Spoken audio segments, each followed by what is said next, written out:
Hey, good morning, everybody. Morning. Morning. Thank you for joining us Morning. on stream. I have with us Marianne, Megan, and Justin. Today we're going to talk about. You guys don't know. Everyone knows who they are already, so we don't have to go too deep. We're going to do it Just now. moving So on. We're good. moving on.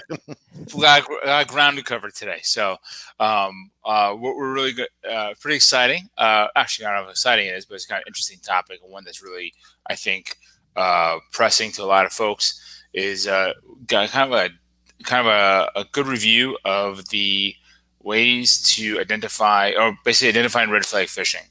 Phishing red flags. I don't know, that came out really wrong, but I think that's the idea. So what we're trying to do here is give a good idea of what things you should be on the look for. So I'm going to turn this over to Marianne and Justin, let them run with it because this is their bailiwick. They own this part. All right, go. Yeah, definitely. So we want to start by defining phishing a little bit. If you guys aren't familiar or you think you kind of know what it is, um, you know, we want to just talk about what it's basically meant to do is just designed to trick a user into giving information or money or downloading malware, ransomware and viruses and other things like that. And it's just super common. I don't know if Justin, you want to, I think I Yeah, no, it's pretty much it. The way I always think of it, it's the old-fashioned con man, but for the modern age. It's just trying to trick you into giving something, and sometimes it like you said, sometimes it's directly money, like the classic ones of send me $100 and I'll give you 1,000. But sometimes it's not something specific or something as obvious as that. Sometimes it's just like, hey, you need to log into this website, and the site that you go to is not the real one, and now you've given away your username and password. Right. Or download and open a file, and you're like, oh, this file's junk, but it puts a program on your machine that runs in the background and sends spam or mines Bitcoin or does something. Yeah. Right. So now that we kind of give it the edges, Marianne, what are the things you should look for? Like, where do we start? Okay. Yeah. So we're going to put up a couple of examples, but the first things that I want everyone to look for, whether or not they are, the biggest person in the company or an intern or just your at-home stuff. So the first things to keep an eye out for are always look at the sender email address. A lot of times it'll be wrong or the display name will be really weird. Always be cautious about links or attachments, especially if it's from someone you don't know. A big thing is mistakes or odd wording. So if you see it and you're like, that sentence doesn't sentence right, that's something to keep an eye on, because obviously, especially the big companies, they've got copywriters, they've got professionals who make sure that grammar exists. And the same with like logos or weird requests or things like that. Right. And then besides the mistakes that you're going to see, also a lot of times some of the tricks they'll use is to make you act fast without thinking. So they'll put urgency or deadlines. You have to do this in 24 hours. Or they'll have threats to expose your data or browser history. That one's a common one. Yeah. A lot of times it'll be from a VIP. So they'll be like, I'm your boss. Please send me things. And obviously the last one offers too good to be true. That goes back to the old scams where you send them some money, they send you a big return. Or, oh my God, I want a free trip. You didn't apply for a free trip, so that's fine. So that's great. So I think you have some examples for us, Marianne. Let's bring up the first example. That'd be great. Okay, so this is one I got that was talking about my Apple recent purchase. Now, I mean, the first thing that I noticed was I didn't make an Apple purchase, but a lot of times they use that, and so you'll be like, oh no, I didn't make an Apple purchase and they want me to spend money. Someone hacked my Apple account. So yeah, it's a very common trick to send a bill or an invoice, because either they'll have you pay it and you're paying for nothing. And this happens a lot in businesses who go through a lot of invoices. Sometimes people don't know this and they just know their process to pay invoices that come in. Or they'll send you to a website, which the link can either download malware, like we said before, or the website will be like, hey, enter in your payment information, and now they have access to your bank account. So that's what they're looking for. So I'm going to ask everyone here if you guys can point out anything that you see that's like, oh, that's a red flag. Yeah, I mean, I got one right away, which would send this to my junk folder, which is I don't know who idealofficeinc.com Yeah. is. It's definitely not Apple. So once I saw that, the rest of it didn't really matter. Yeah, and they're trying to that would trick be you gone. because the display name is Apple and it's Apple at, but like clearly that's not Apple's domain. Right. Yeah. That logo on the bottom is really bad. I don't know if I'm going out of order here. That the gray and the small black one is Yeah, that looks weird. Yeah. To me, too. Yeah, it's very weird actually. Like it kind of seems like they copy and pasted the format at the bottom there, but I don't know why there's the two logos. Maybe like there was some extra information in there, or they put in their own logo and then copy and pasted. It's very weird. Very strange. And with that too, that copyright 2018 is Yeah. weird all around, because why would you have a copyright on a on the email that you're sending, and why would it say 2018 if it was recent? Yep. So that just feels out of place to me. Yes, and I did get this email. I think it's in 2018. The earliest I could have got. No, I'm sorry, 2019. So it was afterwards. And then so I pointed out the formatting is really weird in that the view bill here link is a completely different color, a different size, font, and all that stuff than the Apple ID summary. Oh yeah. I don't include the hover over pictures, but when you hover over sometimes on these types of email, the Apple ID summary is a legitimate link. You go to Apple's terms of service or whatever they have, terms of sale, and then the view bill here link is the one that is super fishy and sends you to the payment site. Yeah, that makes sense. I didn't know about that. Yeah. One of the things I'll do if I get something like this and I'm haven't not sure about it is not click the links in the email, just go to the site myself. Right. Like especially for something like banking or anything like that, I'm never going to click the link in the email. I'll go to the bank site and log in there, and I know I'm at the right site because I went there myself. Yeah. And then one more thing that you guys didn't point out, but I thought was really weird is the headers doesn't match. The subject line doesn't match the header. It's just a small thing, but branding is so huge for these big companies that saying regarding your recent order, regarding your recent purchase, they should be using the same language throughout and be really consistent with that. Sometimes they have a lot more egregious things, which but we'll actually show a couple of those later. Awesome, that's great. And that one seems really common, like especially with the Apple. Prolific Apple ecosystem. Your Apple ID and stuff. Yeah, exactly. And it mirrors what you might actually get, because if somebody did log into your Apple account and make from a device, you do get a message that says, "Hey, somebody logged in from a device." So there are legit notifications that look similar to that. Yep. So what's next? Okay, let's bring up the next one. Okay, so this one is letting me know that someone accessed my Facebook account.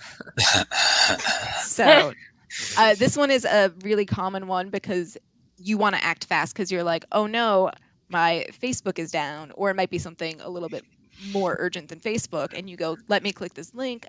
I need to figure it out. Like you feel that threat of being breached and you want to take action. So they're trying to get you to act before thinking again. So let's talk about what's wrong with this email. Hi, dear. Yeah. I'm like, made me laugh. We don't have that kind of relationship, Facebook. I mean, buy me dinner first. And and if anybody should know my full name and all my details, it would be Facebook. Yeah. Very good point. Yeah. Yeah. Dear. But you'll also see that a lot where sometimes, scams can get your first name because that information might be accessible online. But a lot of times they will have generic things like, hi, customer, hi, recipient of this email. So that's pretty common. Also, actually, hi is not a common professional greeting as well. But that's just me nitpicking. What else do you guys see?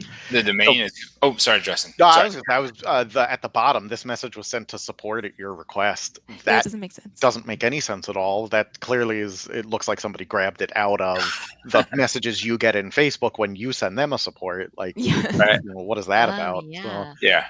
This is broken. This is bad English, I think. Yeah. It's kind of broken English and bad grammar. But I think the domain is completely wrong. Notifsystem.com. Yeah. Facebook never really uses outside domains like that, or any of these kind of big companies. They're really careful about that, And if you don't know, you can always check the certificate against the domain name. There's a lot of ways you can kind of validate yourself.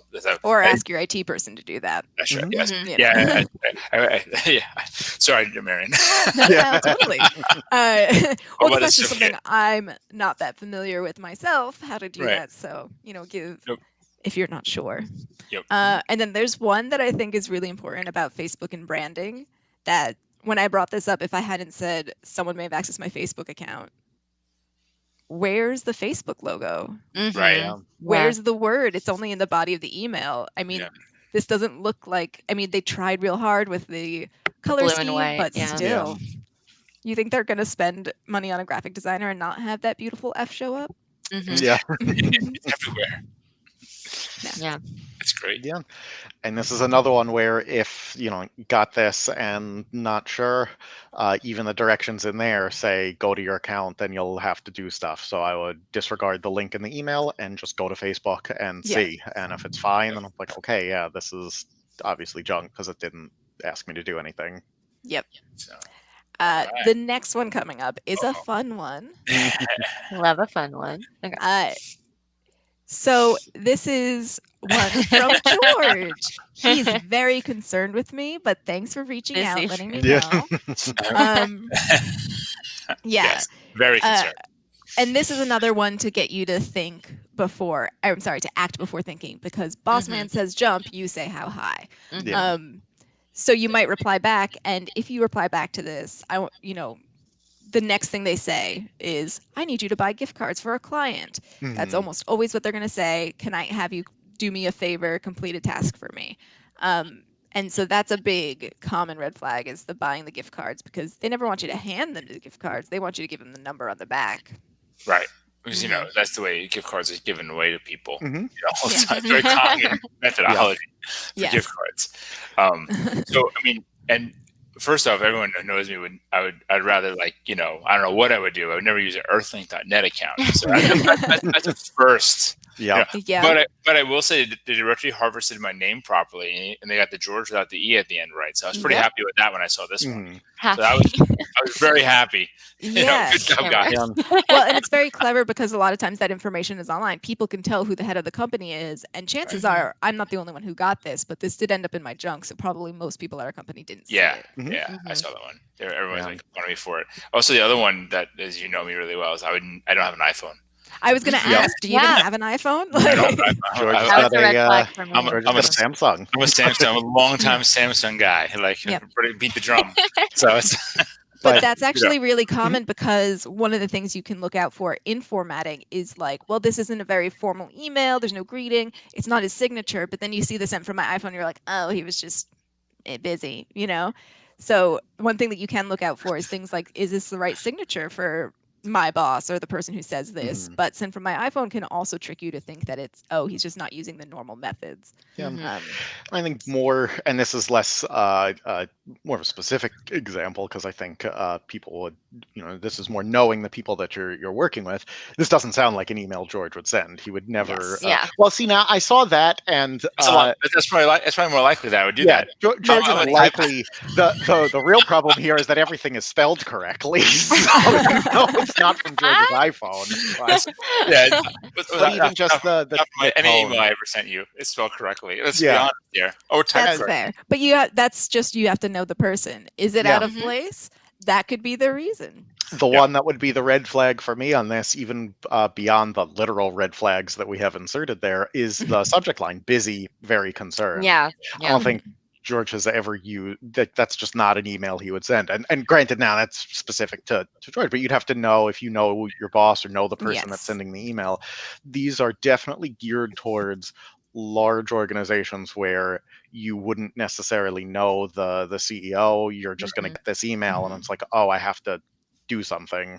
Yeah. Another thing to keep an eye out for is when you're getting requests that are really abnormal. So even though I know where this is going, it coming from George is not that abnormal for me. But I actually got this same email from Jean, our other the other partner in Valiant, Right. and Jean doesn't ask me for anything. We're in Yeah. completely different even though we're not a big company and it's not outrageous he would message me, he wouldn't ask me to do stuff for him. He's got Right. I'm not in that chain of command so much. So Yeah. that is important to think like, why is this person asking me for something? Yeah. Yeah. Yep.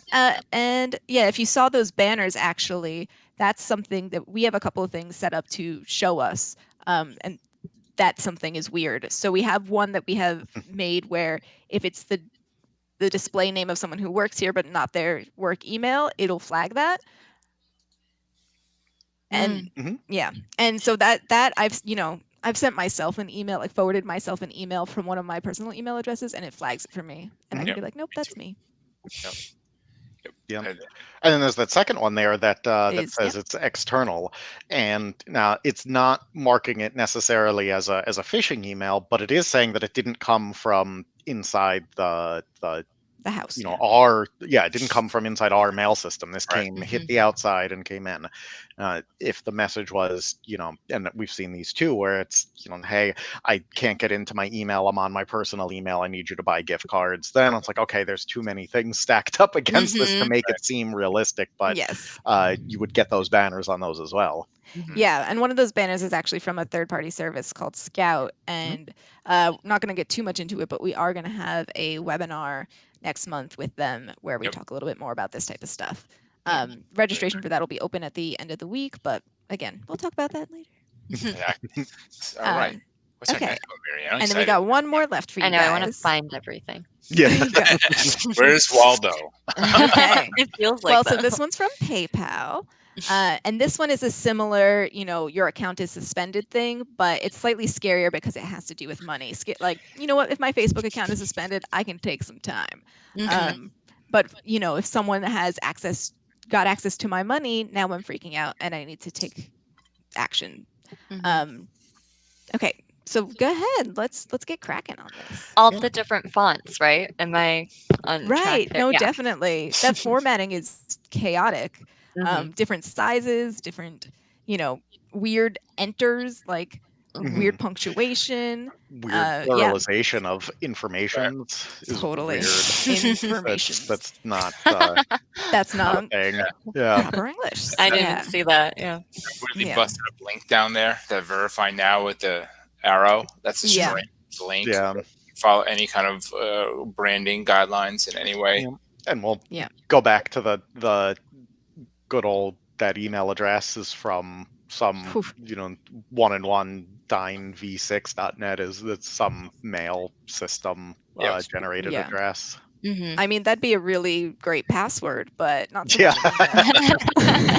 Tough time remembering it. Yeah, that's why you get a password manager. Yes. Yeah, I mean, I think it's like they kind of like copy and pasted a PayPal logo, so I think it's got a one up on that Facebook one we had. But yeah, the informations.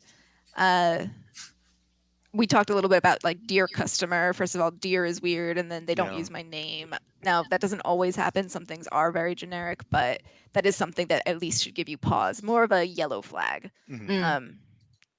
Yeah, and I also am confused as to whether my account is suspended or will be suspended because they say it differently in a couple places. Yeah. It's pretty rough. It's rough. Yeah. And this is again another one. If you get something and you're not sure, don't click the link in the email. Yeah. If you for your if you get this and it's like maybe it's phishing, I'm not 100% sure.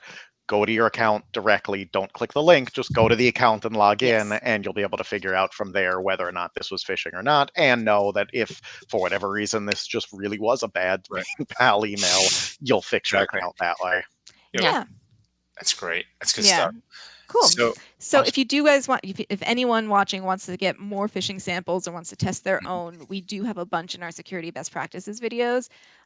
We have multiple, we have blog posts and KB articles on phishing because it is such a huge thing. Everyone's going to get a phishing email at some point in their career. Probably, at least one a year that doesn't get spam filtered away. But if you checked your junk box, you've got tons, I'm sure.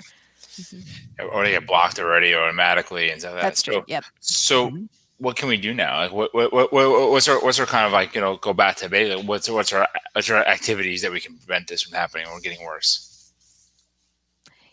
Yeah, I mean, there's a bunch of stuff, obviously. Oh, sorry. And speaking of that, we've got a comment. Oh no! Yeah. Of course. There it is. I'll read it out loud. I know Mhm. that Valiant uses and recommends various products for companies that assist with phishing detection that allow for reporting of potential attempts. Are there any good products for individuals? Great That's question, exactly Steph. what we're going to start talking about. Yeah. Yeah. Great All right. question. So dive right in there. Let's go. Yeah, it's a little harder for personal email accounts because you don't always have the kind of access that those tools have. I would say your antivirus software that you have for your computer at home should have a plugin for email, for Outlook or for mail and things like that, where you can report phishing and where it can block spam. Other than that, if it's a free email service, you really are relying on a combination of the whatever the service is providing and your knowledge of paying attention to those things. For what it's worth, like services like Gmail are very good at catching a lot of the obvious phishing, and there is a button in there to report phishing, report spam. So do the same thing. You get those messages, you report those in, and it'll help teach it what stuff is real, what stuff isn't. And there's some settings within the Gmail preferences that can really amp up the level of security. And we haven't really talked about that. I mean, that's a great live stream in the future, like how to like set up your Yeah, secure your personal Gmail stuff. and your Outlook, your personal mail. So we'll put that in the hopper for Yeah. Yeah, kind of put it out definitely. there. So great. So beyond personal, what's the kind of place where we take from like a company perspective or business perspective? Yeah, I mean, everyone's got to have their own company policy. If you want to prepare ahead of time, there are those third-party services that can either give banners like you saw before. I know Scout's got a couple of different banners that they can flag, or you can have services that filter things as well. So those are really helpful, even if it's just to say, hey, this seems suspicious. Take a second, take another look at this. So that's more on the prevention side. Also, we always say this, but learn, like keep an eye out on what the latest scams are. I know that there were a whole bunch of new ones that came up because of all the remote working Yeah. and all that stuff. COVID Like, and Common one. yes, I mean it Yeah. was a bunch of stuff. So keep an eye on what the latest scams are. Take security best practices training. Practice, looking out for phishing emails. There's actually a lot of free. There's a lot of free test your phishing knowledge or see Right. if you can spot tests. And Right. actually, I put one up on our website as well. But you don't, get a lot of examples so you know what to look for. Yeah. Yeah, it's persistent, it's insidious. So just Yeah. always kind of be on the mindset that it's there, right? Yeah, and it's the not just email to be aware of. The newer trends too are coming in through text messages. You'll get texts that say they're With a from link. somebody, or you need to click a link, and that's always seems kind of fishy. Well, even the classic phone call still Yeah. happens. Yeah. Yeah, you still get that. As we were talking, I was ignoring a call I was getting. That was one of those because they just call in, and especially around tax time or around the holidays, they'll ramp up and they'll be related. And it's the same kind of mindset of always verify with it. The same thing applies. Like I said, go to the website without clicking the link. Same thing if you get a text from your bank. Go to the website. If you get a call from your bank, hang up and call the number that is them. Those sorts of things where you're basically if you are initiating the communication, it's going to the right place. So you use the information that's come in, but don't follow their path. Take your own path to where you're supposed to go. Yeah, just a good basic rule. Yeah. Yeah, and then follow your company's policies on, whether or not you are just going to delete the email. If you need to report it to someone, contact your IT. Also, and again, we'll talk like we had Scout or other third parties. If you report it to them or even Gmail, that's how they're going to learn. I know what Scout will do is they'll make it so other people in your company, it'll immediately flag that. Like you flagged it as phishing, everyone else is going to get that big red banner, which actually I think we have here. Yep. Oh yeah. Great. Yeah, so it says things like brand impersonation, blacklisted sender IP, or it's just an external email. Just take another look at it. So yeah, literally red flag, yellow flag, flag. Right. Yep. Right. Yeah. Right. One that is little bit out there, but actually helps too, is having a password manager.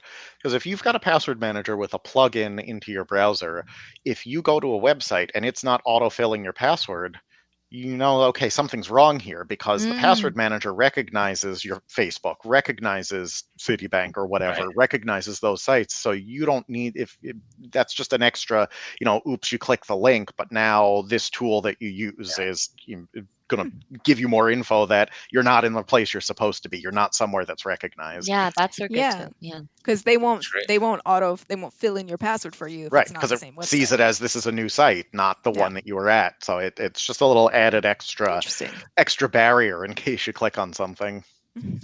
Great. That's a good point, JP. Well, go to our knowledge base and our blogs. So if you want to read more about password managers. Yeah. There's some good ones and maybe some other stuff. Yeah, I think, and such a useful tool. This makes your life so much easier and much more secure. Yeah, absolutely. So, all right. Well, I think it's time to wrap this up because we can keep going for hours on this. Like seriously, it's kind of it's become like a lot of what we do every day. So it was business email compromise and phishing attacks and that sort of thing. So, thank you so much. This is really informative. Really appreciate you guys putting this together and doing it with us with today and joining us. So please like and subscribe our YouTube or LinkedIn. We really appreciate anyone making comments. We love suggestions for streams. We think you want to get information out there to you. And we have actually a pretty interesting next session, kind of following this theme of a breach or phishing or attacks or risk, is to start planning for a breach or incident. So that some of the basics, so that we can put together a guide and just start talking about what you can do to get ready in case that this does happen, which we've all kind of accepted, almost not the if, but when. So I think it's really critical that we keep talking about it. The more we talk about it, educate, the better outcomes we're going to get. So with that, please like and subscribe. I really appreciate it. And thank you, Megan, Marianne, and Justin. Appreciate it all. Thanks, George. Thank you, everybody. All right. Bye now. Bye-bye. Bye.